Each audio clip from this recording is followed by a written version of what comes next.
Hello प्यारे बच्चों, मैं गजेंद्र यादव। आप हमें देख रहे हैं केमिस्ट्री चैनल पर। इसके पहले वाले वीडियो में हमने इलेक्ट्रॉन की खोज के बारे में पढ़ा। आज हम प्रोटॉन के बारे में पढ़ेंगे कि प्रोटॉन की खोज कैसे हुई। इसके पहले हमने बताया कि इलेक्ट्रॉन की जो खोज थी वो एक डिस्चार्ज ट्यूब के माध्यम से की गई थी। तो साथ ही साथ यह भी थोड़ा हम देखते हैं कि इलेक्ट्रॉन कहाँ स्थित होता है, प्रोटॉन कहाँ स्थित होता है, न्यूट्रॉन कहाँ स्थित होता है।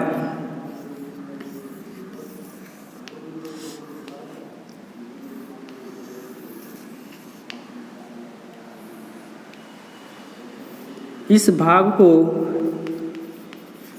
न्यूक्लियस बोलते हैं, बीच वाले भाग को रेडियस बोलते हैं और इस बाह्य सर्कुलर पथ को हम सेल बोलते हैं। यह न्यूक्लियस यानी नाभिक है। इसी नाभिक में प्रोटॉन और न्यूट्रॉन उपस्थित होते हैं। प्रोटॉन और न्यूट्रॉन नाभिक में उपस्थित होते हैं और इसके बाहर यानी जो विशाल क्षेत्र है, विशाल क्षेत्र में यानी सर्कुलर पथ पर इलेक्ट्रॉन उपस्थित होता है और इसी सर्कुलर पथ पे क्या करता रहता है, रिवॉल्व करता रहता है। यानी किसी परमाणु का वह विशाल क्षेत्र जिसमें प्रोटॉन और न्यूट्रॉन उपस्थित होते हैं वह नाभिक कहलाता है। नाभिक के बाहर इस सर्कुलर पथ पर इलेक्ट्रॉन मूव करता रहता है। इसके बाद मूव कैसे करता है, इस पर दो तरह के फोर्सेस कार्य करते हैं। इस पे जो फोर्स कार्य करते हैं वो बाह्य कक्षक से नाभिक की तरफ कार्य करते हैं, जिसे हम अभिकेंद्र बल, और जो दूसरा बल कार्य करता है वो नाभिक से बाह्य कक्षक की तरफ कार्य करता है, इसे हम अपकेंद्र बल, यानी यह सेंट्रीपेटल फोर्स, सेंट्रीफ्यूगल फोर्स होता है। यह ZE²/R² होता है, जहाँ Z = एटॉमिक नंबर, यानी Z के द्वारा हम एटॉमिक नंबर को डिनोट करते हैं। E सेल ऑफ इलेक्ट्रॉन, यानी E जो होता है वह सेल ऑफ इलेक्ट्रॉन होता है और इसी सेल में इलेक्ट्रॉन क्या करता है, अपने निश्चित सर्कुलर पथ पर क्या करता है, मूव करता रहता है। R को हम दिखा देंगे सेल की रेडियस, यानी उस कक्षक की त्रिज्या। कोश की त्रिज्या कहें या कक्षक की त्रिज्या कहें। दूसरी चीज, जो अपकेंद्र बल है वह अपकेंद्र बल mv²/r होता है, where each m = mass of electron. Mass of electron यानी इलेक्ट्रॉन का मास कितना होता है, इसको भी हम जान लेते हैं। इलेक्ट्रॉन का जो मास होता है वह 9.108 10⁻⁻28 ग्राम में होता है। साथ ही साथ अगर इसको हमको केजी में देखना है तो केजी में हो जाएगा 9.108 10⁻31 केजी। दूसरी चीज़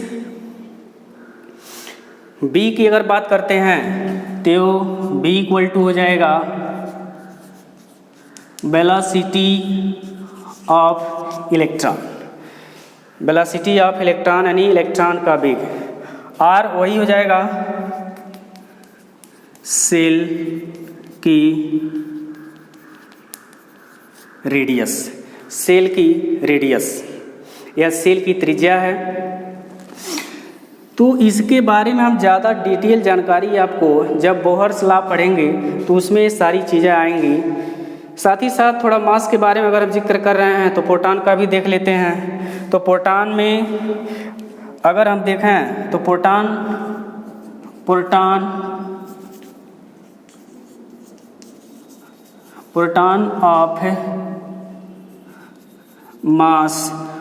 ऑफ मास में देखेंगे तो 1.6726 10⁻⁻27 ग्राम में।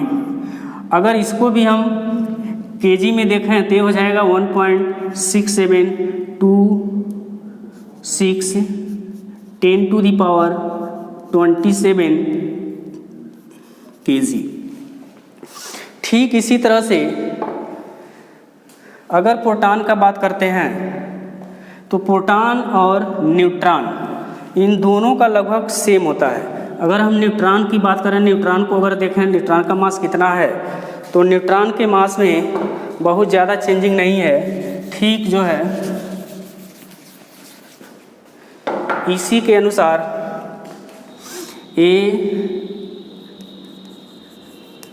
न्यूट्रॉन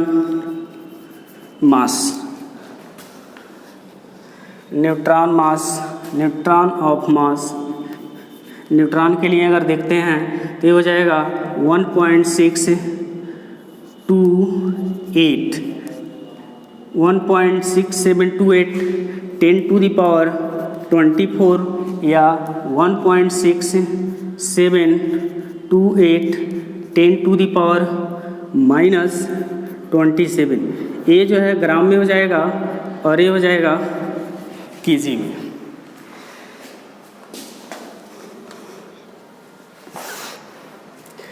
इतनी बात समझ में आ रही है। केजी में चेंज करने के लिए बहुत कुछ नहीं है, सीधे क्या करना है, यहाँ 1000 से डिवाइड कर देंगे। जैसे डिवाइड करेंगे तो जब 1000 से डिवाइड करेंगे तो इसमें जो है 10⁻³ होगा। जब ऊपर जाएगा तो 3 की संख्या है, सीधे इसमें ऐड हो जाएगी। ये हो जाएगा 1.6728 10⁻27। इसके बाद हम आगे इसके बारे में पढ़ा जाएगा, लेकिन थोड़ा सा आगे तो इसलिए बता दिया गया। अब हम देखते हैं प्रोटॉन की खोज के बारे में। कैसे खोज हुआ था उसका आज हम जिक्र करेंगे।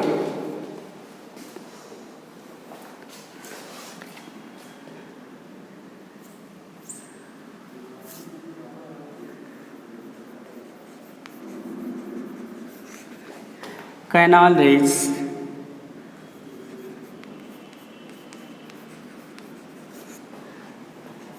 डिस्कवरी ऑफ प्रोटॉन और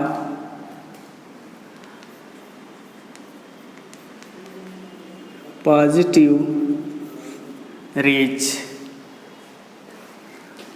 और एनोड रेज। आपका टॉपिक है canal rays, discovery of proton और पॉजिटिव रेज और एनोड रेज। इसमें भी सबसे पहले हमको करना क्या है, एक डिस्चार्ज ट्यूब ले लेना है।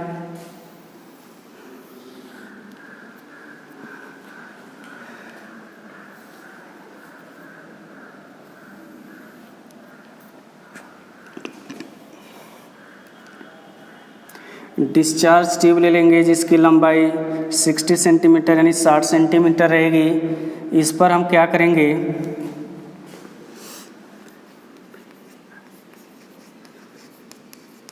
परफोरेटेड कैथोड यानी छिद्रित कैथोड लगा देंगे। यहाँ पर हम क्या करेंगे, एक प्लेट रखेंगे। यह प्लेट का नाम एनोड पॉजिटिव चार्ज होता है।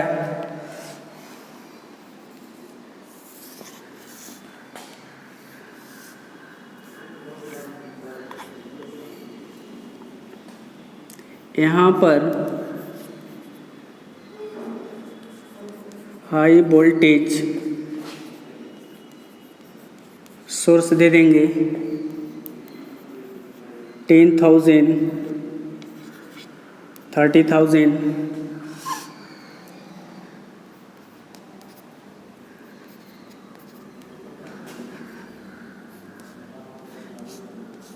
वैक्यूम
सबसे पहले एक डिस्चार्ज ट्यूब ले लेते हैं जिसकी लंबाई 60 सेंटीमीटर होती है। जिसकी लंबाई 60 सेंटीमीटर होती है, इधर हम क्या करते हैं, वैक्यूम लगा देते हैं। वैक्यूम का वर्क यही है, प्रेशर बनाए रखना, प्रेशर को लो करना, डाउन करना। दूसरा काम क्या करते हैं, इस ट्यूब में हम ZnS लगा देते हैं, यानी जिंक सल्फाइड का एक लेप लगा देते हैं। जिंक सल्फाइड का लेप लगाते हैं। जिंक सल्फाइड का जो लेप है यह वही वर्क करता है, यानी बाहर से कोई अदर स्रोत ना आने पाए।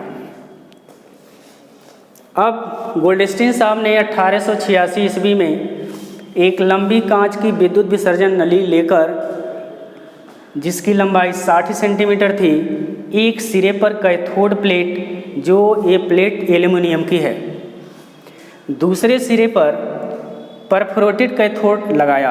यानी परफोरेटेड का मतलब होता है छिद्रित। हल्का हल्का क्या होता है, उसमें छिद्र होता है। जैसे मान लीजिए इस तरह से अगर प्लेट है तो बीच में क्या है ना, हल्का हल्का स्पेस है, फिर इस तरह से स्पेस बना हुआ है। अब इतना काम करने के बाद उन्होंने इस पर दाब दे दिया, यानी 10⁻² से 10⁻³ उसके बाद उन्होंने यहाँ से सीधे स्रोत दे दिया और वायर निकालने के बाद हाई वोल्टेज यानी 10,000 से लेकर 30,000 पर जैसे उन्होंने यहाँ से जोड़ा, जोड़ने के तत्पश्चात उन्होंने ये देखा कि एनोड से और छिद्रित कैथोड से, यानी दोनों तरफ से किरणें निकलना शुरू हो जाती हैं और एक दोनों के अपोजिट डायरेक्शन में मूव करती हैं। अपोजिट डायरेक्शन में मूव करने के साथ साथ इसमें यहाँ से जब ये किरणें निकलती हैं तो इसमें हम जान रहे हैं कि ये बना हुआ दबाव, यानी जो यहाँ पर दबाव बना हुआ है, जो बाह्य परत पर अगर यह न्यूक्लियस है तो न्यूक्लियस के बाह्य पर यह इलेक्ट्रॉन है, तो यह इलेक्ट्रॉन सीधे इसके साथ जो है यह आगे निकल जाते हैं। यह आगे निकलते हैं और आगे निकलने के बाद यह अलग अलग इस पूरे एटमॉस्फेयर में छितर बितर हो जाते हैं। छितर बितर होने के साथ साथ यहाँ से जो किरणें निकलती हैं वह एनोड किरणें, यानी जिसे हम धन किरणें कहें, पॉजिटिव किरणें कहें, यह निकलती हैं। निकलने के बाद इसके छिद्रित पर टकराती हैं और टकराने के साथ साथ यहाँ से जो छोटा छोटा जो स्पेस दिखाई दे रहा है, इसी स्पेस के रास्ते वो बाहर निकल जाती हैं और बाहर निकलने के बाद इसके पीछे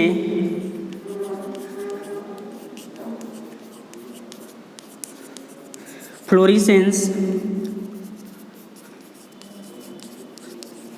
फास्फोरेसेंस यानी प्रतिदीप्त और स्फूर्तिदीप्त दोनों उत्पन्न करती हैं। इसके पहले वाले में हमने देखा इलेक्ट्रॉन की जब डिस्कवरी हो रही थी तो इलेक्ट्रॉन की डिस्कवरी में ऐसा नहीं था कि फास्फोरेसेंस आ रहा था, सिर्फ उसमें फ्लोरेसेंस आ रहा था। तो फ्लोरेसेंस ये जिंक सल्फाइड की वजह से एक चमक है, जो चमक जो है यहाँ से जैसे रेडिएशन निकलते हैं और रेडिएशन निकलने के साथ साथ जब किसी मेटल सरफेस पर टकराएंगे तो जाहिर सी बात है वो क्या देते हैं, शाइनिंग देते हैं। अब गोल्डस्टीन साहब इतना प्रोसेस करने के बाद इनके साथ साथ डब्ल्यू बीन आ गए 1897 में। डब्ल्यू बीन इनके इस ट्यूब के बारे में इनके कुछ सहयोगी और भी रहे, पेरिन साहब भी रहे, बाद में जे टॉमसन साहब आए। जे टॉमसन ने इन कीड़ों का नाम धन कीड़ा रखा। धन कीड़ों उन्होंने बताया कि यह जो प्लेट बनी हुई है वह धन आवेशित कणों से मिलकर बनी हुई है, और धन आवेशित कणों से मिलकर बने होने के कारण इन कीड़ों का नाम धन कीड़ा रखा। डब्ल्यू बीन ने क्या किया, कैनाल कीड़ों का नाम दिया। बाद में इसके प्रॉपर्टीज़ का अध्ययन करने के लिए और भी कई लोग आ गए, जैसे रदरफोर्ड साहब आए। अर्नेस्ट रदरफोर्ड एक इंग्लिश वैज्ञानिक थे। उन्होंने बताया कि एक किरणें जैसे यहाँ से जोड़ा जाता है तो जोड़ने के दौरान यहाँ से जो रेज निकलती हैं वह एक अल्टरनेट, ऐसा नहीं है कि दोनों में टक्कर होता है, टक्कर नहीं होगा। दोनों में क्या होता है ना, अल्टरनेट ग्रुप पर क्या करती हैं, गति करती हैं और सीधे यह निकल जाती हैं। दूसरी बात यह है कि जो यहाँ से रेज दिखाई दे रही हैं निकलते हुए, यह रेज एनोड पे टकराती हैं, लेकिन यहाँ इसके पीछे कोई इसका इफेक्ट नहीं पड़ता है, कोई प्रभाव नहीं पड़ता है। लेकिन जो एनोड से रेज निकलती हैं वह सीधे छिद्रित कैथोड पे टकराती हैं और टकराने के बाद इसके पीछे हरे रंग की प्रतिनिधित्व करती हैं। तो इस तरह से पता चला कि यहाँ पर इलेक्ट्रॉन जो है, यहाँ बीच वाला जो भाग दिखाई दे रहा है, अभी हम बताए हैं कि न्यूक्लियस है, और इस न्यूक्लियस वाले क्षेत्र में सिर्फ प्रोटॉन और न्यूट्रॉन रहते हैं। तो यहाँ प्रोटॉन इस तरह से प्रोटॉन प्राप्त हुआ, और जो यहाँ दिखाई दे रहा बाएं वाले कक्षकों में, इस कक्षकों में इलेक्ट्रॉन था। तो इलेक्ट्रॉन इसी एक एटमॉस्फेयर में, यानी पूरे इस ट्यूब में इधर तितर बितर हो जाते हैं, और तितर बितर होने के साथ साथ यह जो रेज है, यह रेज सीधे जो अपोजिट डायरेक्शन में चलती रहती हैं। तो आइए अब हम इसके बारे में हम देखेंगे इसका प्रॉपर्टीज। ठीक प्रॉपर्टी जो है कल जैसे बताया गया था, इसी तरह से इसका भी प्रॉपर्टीज है। प्रॉपर्टीज में एक किरण, अगर इन किरणों के मार्ग में कोई अपारदर्शी वस्तु यानी ठोस अपारदर्शी वस्तु रख दी जाती है तो उसकी छाया जो होती है वह सामने वाली दीवार पर बन जाती है। दूसरी चीज, इन किरणों के मार्ग में कोई हल्के पैडल का अगर पिन व्हील रख दिया जाता है, जिसे हम चक्र कहते हैं, तो इन किरणों का यहाँ से अगर इन किरणों को पास कराया जाता है तो पास कराने के साथ साथ जो व्हील रखा रहता है उस व्हील, ऐसे व्हील है, अगर इनको यहाँ से हम पास कराते हैं तो यह व्हील क्या करता है, मूव करना शुरू कर देता है, यानी यह घूमना शुरू कर देता है। दूसरी चीज, यह फोटोग्राफिक प्लेट को क्या करती हैं, काला कर देती हैं। फोटोग्राफिक प्लेट को काला कर देती हैं। फोटोग्राफिक प्लेट में जैसे मान लीजिए अगर हम फोटो बनाना होता है तो फोटो बनाने के लिए हम सबसे पहले क्या करते हैं, AgBr लेते हैं, यानी सिल्वर ब्रोमाइड। चाहे व्हाइट बनाना हो चाहे कलरफुल बनाना हो, उसके लिए हमको AgBr लेना होता है। तो जिससे यह सिद्ध होता है कि इन किरणों के मार्ग में अगर हम कोई प्लेट रख देते हैं तो वह प्लेट लगातार रेडिएशन पड़ने की वजह से सीधी क्या हो जाती हैं, काला पड़ जाती हैं। जैसे आप जानते हैं कि आप बल्ब जलाते हैं, बल्ब देखे होंगे, लगातार अगर जला दिया जाता है तो कुछ दिनों के बाद वह उसमें काली आ जाती हैं, यानी काली काली वस्तुएं उसमें दिखाई देती हैं। यानी कार्बन की जो छाया होती है वह सीधे उसके ऊपर आकर एक लेयर लगाकर लग जाती है। दूसरी चीज़, ये गैसों को आयनित कर देती हैं। गैसों को आयनित करने का मतलब ये होता है कि आयनाइजेबल कर देती हैं, यानी तोड़ देती हैं। जैसे कि मान लीजिए यहाँ से पड़ा, यहाँ प्रेशर पड़ा हुआ है, दाब पड़ा हुआ है, तो यहाँ से सीधे क्या हुआ, यहाँ से इलेक्ट्रॉन बाहर हो गया और यहाँ सीधे क्या है, प्रोटॉन हमको दिखाई दे रहा है। अब प्रोटॉन की चूंकि हम डिस्कवरी पढ़ रहे हैं, तो ठीक इसी तरह से यह हो गया। तो इस तरह देखिए, सबसे बड़ा थोड़ा एक संशय की बात यह होती है कि गोल्डस्टीन ने 1886 में शुरू किया हुआ था यह एक्सपेरिमेंट, और यह टोटल जो श्रेय है वह अर्नेस्ट रदरफोर्ड को जाता है। यानी रदरफोर्ड को 1919 यानी 1919 में डिस्कवरी रदरफोर्ड साहब को, अर्नेस्ट रदरफोर्ड साहब को यह श्रेय जाता है। तो इस तरह से आपका यह टॉपिक कंप्लीट हुआ। शेष न्यूट्रॉन की डिस्कवरी के बारे में अगले वीडियो में हम डिस्कस करेंगे। अभी बहुत सारी चीज़ें हमको पढ़नी हैं, तो इसको देखेंगे। देखने के बाद इसको सब्सक्राइब जरूर करेंगे।